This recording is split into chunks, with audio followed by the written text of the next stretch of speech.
Kan saya tidak berhak dan tidak bisa memberikan syafaat. Coba datang kepada Nabi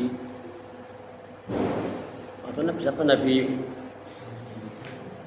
Isa, Nabi Ibrahim, Musa dan Isa. Artinya semua Nabi itu mengatakan saya tidak bisa memberikan syafaat.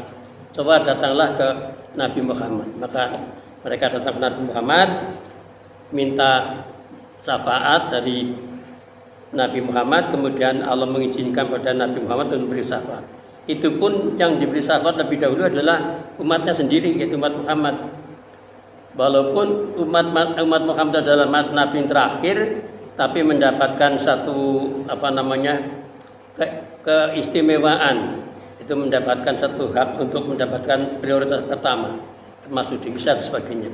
Oleh karena itu kita bersyukur pada Allah hidup di waktu atau di zaman Nabi Muhammad, di zaman akhir, namun nanti kelak pada saat dihisab kita mendapatkan keutamaan, mendapatkan prioritas untuk dihisab lebih dahulu. Termasuk pada saat di yaumil hisab, pada waktu itu jangan berkumpul di arah Masar, mereka istilahnya ngelak ingin minum, maka kemudian Allah membuka satu sumur, yaitu Al-Kausar, Telaga Kausar. Kemudian yang berhak minum dulu adalah umatnya Nabi Muhammad SAW. Jadi kita mendapatkan satu keuntungan. Oleh karena itu kita bersyukur hidup di alam yang terakhir, namun kita akan mendapatkan keutamaan dalam segala sesuatu untuk yang pertama pada saat dilaksanakan satu perhitungan, hisab sebagainya. Ibu Bapak yang kami hormati, pagi ini jadwal Pak Sabar dilihat di jadwal namun tidak hadir. Tadi malam juga saya kontak WA tapi juga tidak ada jawaban. Ya, daripada kosong, ya mari kita manfaatkan untuk watawasau bil haq. Di dalam sholat itu ada satu ayat yang berbunyi Bismillahirrahmanirrahim. Inna sholata tanha 'anil fahsya'i wal munkar. Sungguhnya sholat itu adalah bisa mencegah perkara fasad dan mungkar. Artinya perbuatan yang keji dan yang jahat. Lalu pertanyaannya, sudahkah kita yang melaksanakan sholat sudah sekian tahun, sudah khatam Al-Quran, sudah ngaji sampai kemana-mana, dan bahkan ngaji juga ke pondok sebagainya, apakah sudah bisa kehidupan kita, sholat kita menjadikan fasad wal munkar? Walau alam, itu tergantung daripada pribadi kita masing-masing. Karena apa? Yang dikatakan tanggangannya fasad wal munkar itu dilihat dari perilakunya. Misalnya sebagai seorang ayah atau ibu, orang tua kepada anak-anaknya, bagaimana sikap terhadap anak, baik di dalam mendidik kebaikan maupun mengajak hal-hal yang kebaikan, itu juga dilihat di situ. Kemudian dengan saudara, kakak beradik, adik dan kakak, kakak dan adik, bagaimana pergaulannya. Nah, hatinya yang dinilai itu hatinya. Kalau di dalam kehidupan kita orang yang sholatnya terus-menerus, tapi hatinya masih mangkel kepada orang lain, itu tidak akan diterima sholatnya. Jadi panjenengan misalnya kok mangkel kepada kakak atau kepada adik atau kepada orang tua, mangkelnya itu yang menjadikan malah bahkan dinyatakan sebagai termasuk orang yang bangkrut nantinya, muflis. Karena Rasulullah bersabda pada para sahabat tentang muflis. Rasulullah mengatakan bahwa muflis, tahukah kamu tentang muflis itu? Maka para sahabat jawab, muflis itu adalah pengusaha yang kaya raya, kemudian usahanya bangkrut, dagangannya habis, rugi. Itu muflis. Rasulullah menyatakan bukan itu. Kalau muflis di dunia itu mesti bisa utang. Kalau sekarang di sini misalnya bisa utang bank, bisa utang orang yang kaya sebagainya. Lalu apa Rasulullah? Muflis itu orang yang sholatnya bagus, ya, zakatnya dilaksanakan, haji, umroh dilaksanakan, amalan-amalan dilaksanakan, tapi dia hatinya jelek, hatinya membenci pada orang lain, menyakiti orang lain, maka mendolimi orang lain, maka orang itu katakan bangkrut. Artinya pada saat di yaumul hisab itu sudah tidak bisa memberikan Allah mengampuni, kecuali di akhirat kelak nanti dosa-dosanya itu akan dipikulkan pada orang yang menyakiti orang lain. Si A itu menyakiti B, C, D, maka di sana akan ditanyakan, si A akan dimasukkan ke surga dalam riwayat itu. Maka orang-orang yang disakiti itu demo, ya Allah, saya tidak ridho, tidak ikhlas kalau si A itu masuk surga. Kenapa? Dulu dia menyakiti saya gini. Maka dalam riwayat itu dosanya B, pahalanya si A diambil untuk nebus dosanya si B. Seterusnya B, C dan sebagainya. Akhirnya andai kata orang itu punya kebaikan 1 juta misalnya, tapi dia kesalahannya 1,5 juta, maka minus 500. Nah, minus itu yang namanya muflis, yang bangkrut. Nah, oleh karena itu kita berbuat kebaikan tapi akan diukur nanti dengan akhlak, dengan perilaku, hati. Hati kan tidak ada yang tahu kecuali dirinya dengan Allah. Orang ngakunya bagus, tapi hatinya berengkunung, hatinya itu ya mangkal terus-terusan begitu, benci terus-terusan yang tidak ada alasannya. Itu nanti termasuk orang yang menjadi orang yang muflis. Nah, oleh karena itu dulu pernah kami sampaikan bahwa dengan sholat itu sebenarnya akan menghapus perbuatan jahat. Tapi kalau perbuatan jahat, perbuatan kita, misalnya kita kesalahan berbuat atau, tapi kalau kesalahan dengan orang lain sebelum minta maaf, maka Allah tidak akan mengampuni dosa itu. Maka kalau ibu bapak itu misalnya buat kesalahan kepada orang lain, minta maaf dulu, baru Allah akan mengampuni. Jadi, nah biasanya kan kita maaf pada saat silaturahmi hari raya. Itu pun juga hanya istilahnya seremonial. Setelah minta maaf, iya maaf, tidak mohon maaf lahir batin. Tapi kenyataannya setelah hari kedua ketiga masih mangkel, yaitu belum ikhlas. Jadi ikhlas itu, maka Islam itu kan memberikan satu tuntunan seyogianya setiap saat kita bersalaman, minta maaf atas segala kesalahan. Nah, itu yang dinyatakan inna sholata tanha 'anil fahsya'i wal munkar. Jadi kita dilihat apakah benar-benar sholat kita bisa menjadi tameng atau menjadi pemisah antara perbuatan fahsya dan munkar dari perilaku atau kebiasaan harian. Jadi kadang-kadang ada orang yang mengatakan asih mending aku sing ora sholat. Kasing sholat, nah ini. Jadi kadang-kadang kita sholat tapi akhlaknya bejat, akhlaknya orang benar, maka orang lain mengatakan masih mending aku sing ora sholat, akhlaknya bagus. Oleh karena itu mari kita jaga akhlak kita. Kan kadang-kadang ada orang yang begitu, masih mending aku ini.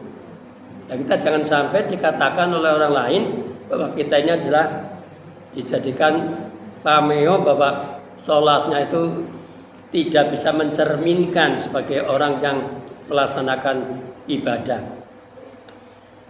Kenapa sholat itu menjadi satu bukti bahwa orang itu akan menjadi nilai orang yang baik?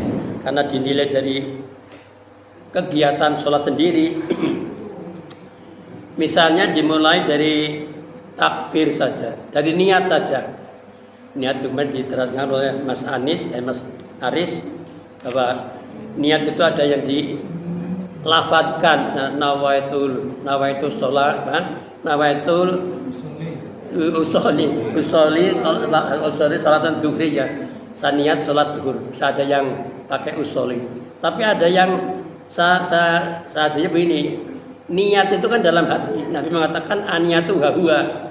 Nanti mengatakan niat itu di sini sambil menunjukkan di dada. Jadi panjenengan bangun pagi terus wudu itu sebenarnya sudah ada niat akan sholat. Niat itu berarti sudah niat walaupun belum diikrarkan, tapi saya ke bangun pagi wudhu akan ke masjid sudah niat. Nah, jadi pada waktu di masjid itu tinggal mengikrarkan, memantapkan.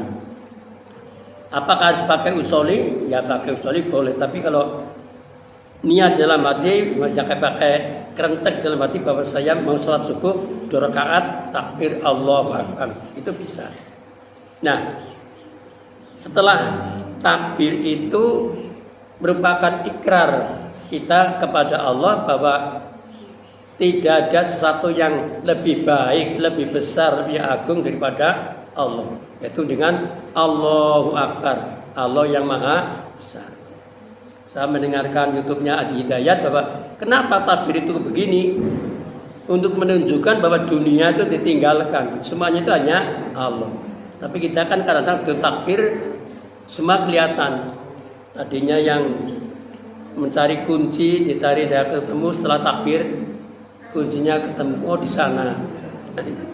Jadi kalau ibu bapak lupa sholat saja, nanti kalau sholat kan apa yang dicari ketemu. Lalu doanya apa? Kalau yang pakai ini wajah itu, ini wajah tuh, dan seterusnya. Sesungguhnya wajahku kuhadapkan ke zat yang maha agung, yaitu Allah. Tapi kalau yang pakai lemah bangit, sudah pernah kami sampaikan, Allahumma ba'id baini wa baina khotoyaya kama ba'adta bainal masriqi wal maghrib. Jadi kita harus paham bahwa ya Allah, jauhkanlah antara aku dan dosaku sebagaimana Engkau menjauhkan antara timur dan barat. Terus berikutnya lemah ini, ya Allah, bersihkanlah dosaku sebagaimana bersihnya kain putih dari kekotoran, apa tinta, apa misalnya. Kalau kain putih kena tetes satu tinta saja sudah kelihatan. Nah, salat kita tuh harus begitu bersih. Kemudian Allah masil khotoyaya bil ma'i wasal jiwal barot. Ya Allah, cucilah, bersihkanlah dosaku pakai apa? Pakai air, pakai embun, dan pakai embun. Itu artinya mensucikan. Nah, seterusnya baca iftitah.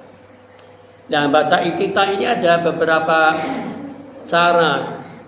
Saya kemarin mendengarkan di YouTube ada orang yang mengatakan ini adalah organisasi saya ini, kami ini adalah yang paling hak masuk surga. Karena apa? Yang lainnya disebutkan Muhammadiyah, LDII dan sebagainya itu tidak akan masuk surga. Karena di dalam membaca Al-Fatihah itu tidak baca Bismillah. Saya dibaca di buku namanya Sunan Tirmidzi di jilid 1 dijelaskan Rasulullah itu di dalam membaca Al-Fatihah ada 4 cara. Pertama, membaca Bismillahirrahmanirrahim, Alhamdulillah. Kemudian yang kedua, Rasulullah membaca Al-Fatihah, Bismillahnya sir, artinya pertama pelan, Bismillahirrahmanirrahim. Kemudian yang ketiga, Rasulullah membaca Al-Fatihah, Bismillah pertama, surat rakaat kedua, ketiga sebagainya tanpa Bismillah. Tapi pernah Rasulullah sholat tanpa Bismillah, Al-Fatihah tanpa Bismillah, takbir, baca iftitah, terus Alhamdulillah. Termasuk di Mekah demikian. Kalau panjangannya sudah pernah umroh atau haji, kalau memperhatikan imam kan ada yang Allahu Akbar terus langsung Alhamdulillahirabbil alamin. Nah, itu kita jangan sampai mengklaim bahwa kami ini yang paling benar, tidak. Jadi bacaan itu ada tuntunannya, ada hadisnya. Hadis artinya apa yang pernah dijalankan oleh Rasulullah kita harus kita laksanakan. Kemudian setelah baca Al-Fatihah itu Alhamdulillahirabbil alamin. Segala puji bagi Allah seluruh sekalian alam. Jadi puji-pujian yang kita agungkan, yang kita sampaikan itu hanya Allah. Pernah Ustadz Jabir yang sudah meninggal mengatakan begini, kalau Anda tuh mohon kepada Allah dengan cara begini, pertama membaca Alhamdulillah 3 kali, 10 kali. alhamdulillahirabbil alamin, bukan seluruhnya, atau alhamdulillah juga bisa. Alhamdulillah 10 kali. Alhamdulillahirabbil alamin 10 kali. Kemudian selawat 10 kali. Setelah itu mohon permohonan, misalnya ya Allah, mohon pagi ini kami akan usaha semoga mendapatkan rezeki. Itu beliau menyatakan Allah akan mengabulkan. Sekarang dicoba saja. Ibu bapak misalnya akan punya hajat yang penting, bacalah alhamdulillah 10 kali, kemudian selawat 10 kali baru mohon. Kebutuhan apa saja menurut. Nah, supaya sholatnya itu kita benar-benar menghayati, hendaknya kita memahami tentang arti yang dibaca. Alhamdulillahirabbil alamin. Segala puji bagi Allah seluruh sekalian alam. Dan Ar-Rahmanir-Rahim, yang pemurah dan yang pengasih. Murahnya Allah itu adalah di dunia. Orang yang sholat, orang yang tidak sholat, makhluk apapun semuanya mendapatkan rezeki. Orang yang mendapatkan rezeki dengan dengan halal, orang rezeki yang mengapusi, ada rezeki yang dengan begal, itu dapat rezeki. Apapun dikabulkan oleh Allah. Panjenengan yang petani misalnya, maring sawah kono kacang lanjaran, kacang panjang, paling keleler, dipetik ya, itu rezeki. Walaupun itu tidak halal. Nah, itu ar-Rahmannya di dunia, semua orang mendapatkan hak. Tapi ar-Rahimnya Allah kelak pada yaumil hisab.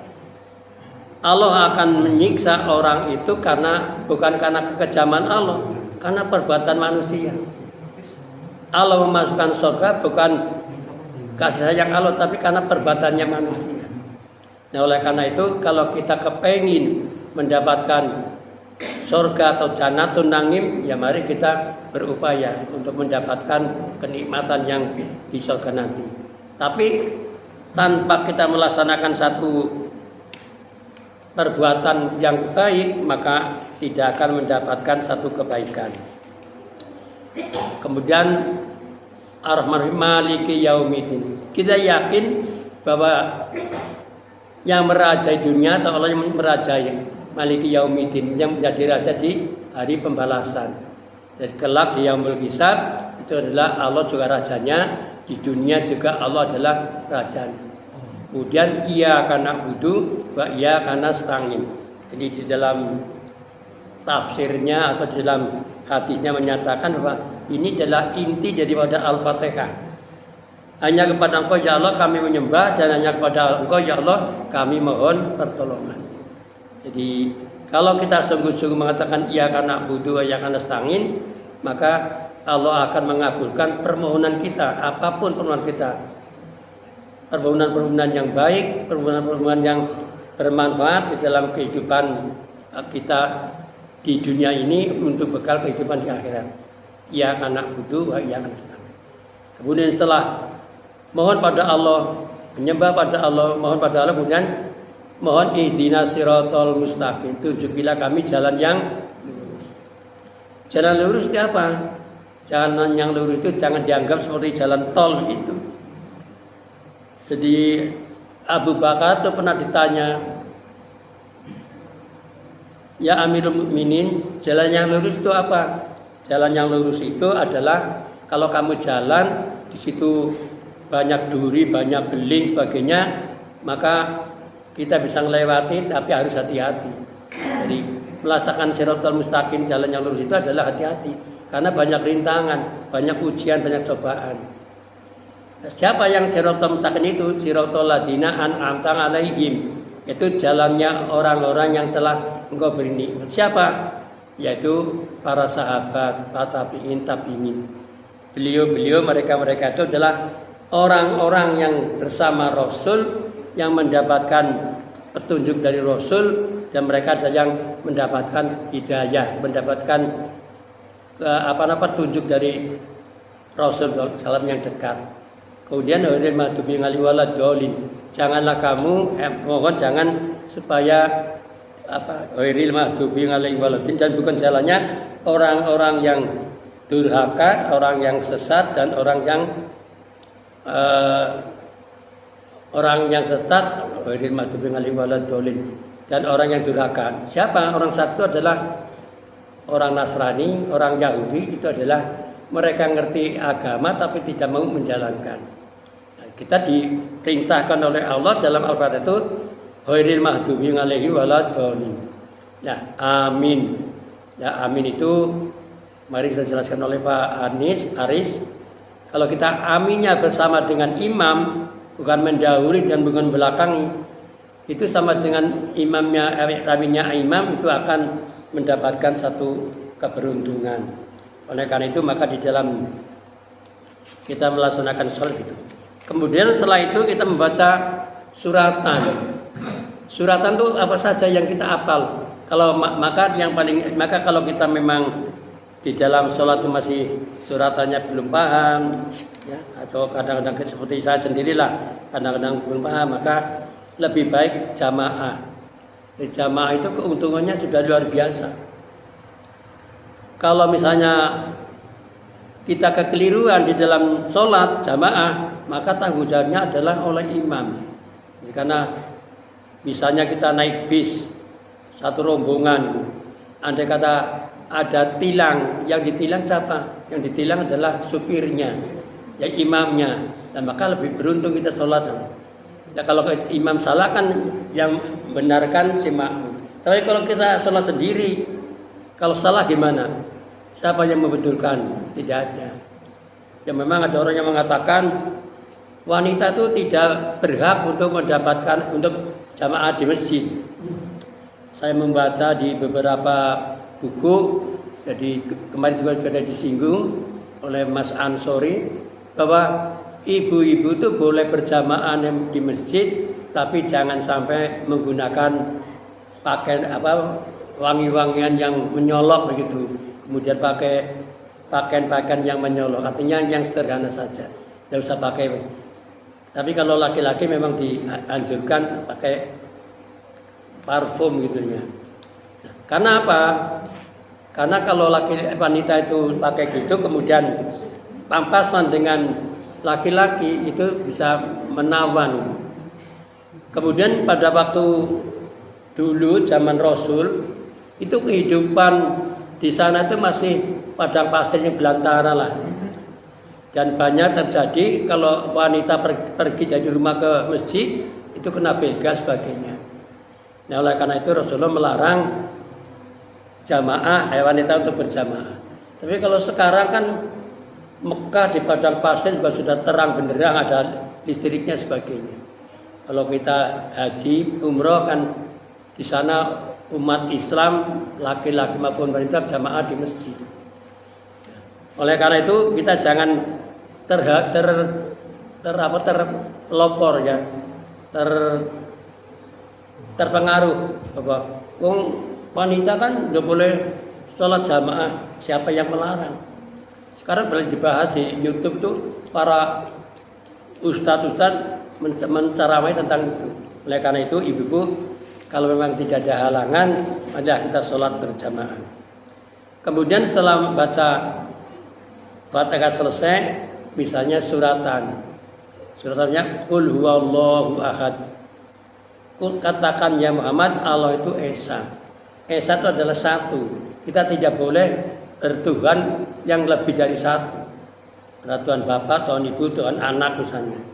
Apalagi Tuhan-Tuhan yang berupa patung, yang berupa macam-macam. Jadi kita harus menyembah pada Allah. Allahu Somad. Ya.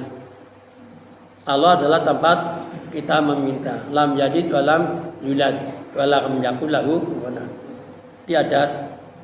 Tidak ada yang menyamai Allah, dan Allah tidak berputra dan Allah tidak diputrakan.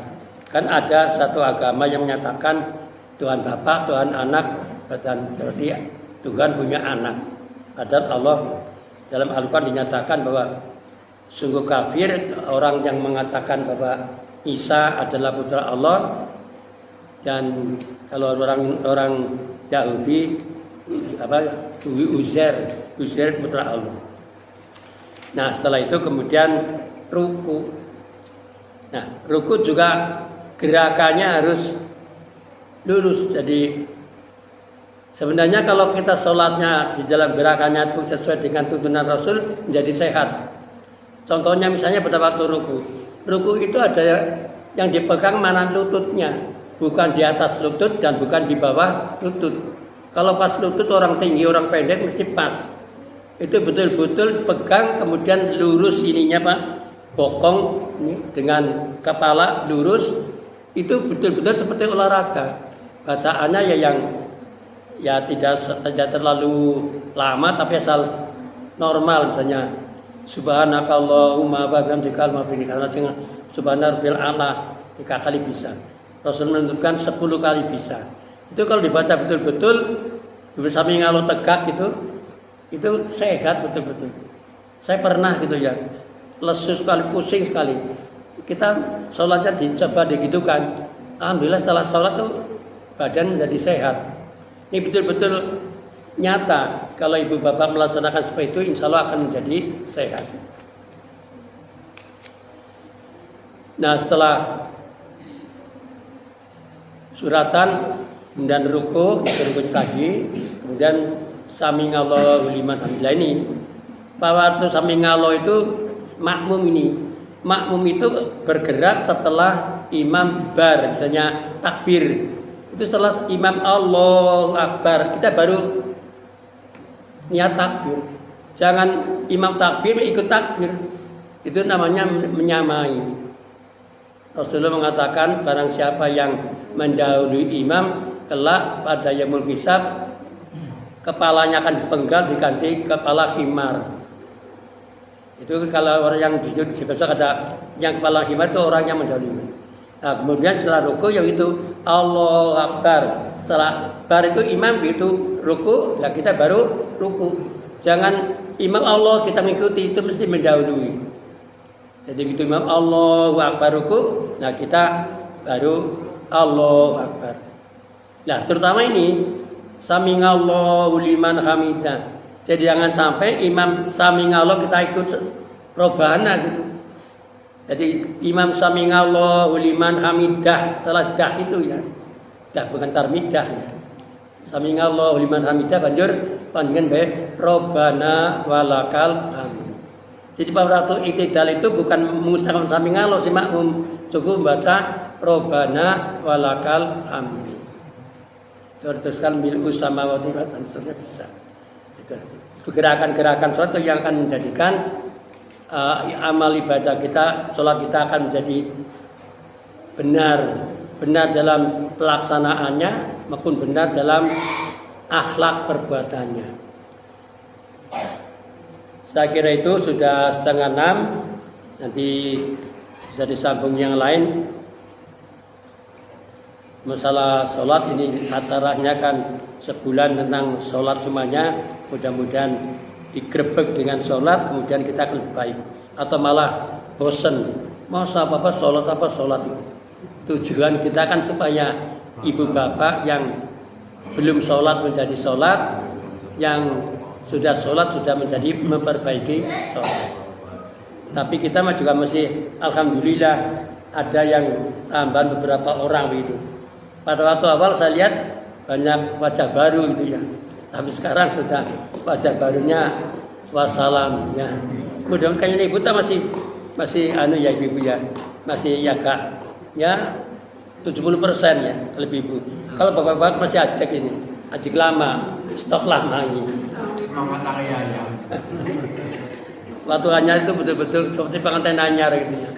Pengantin anyar tang ini ngapaan barang pengantin guna ya.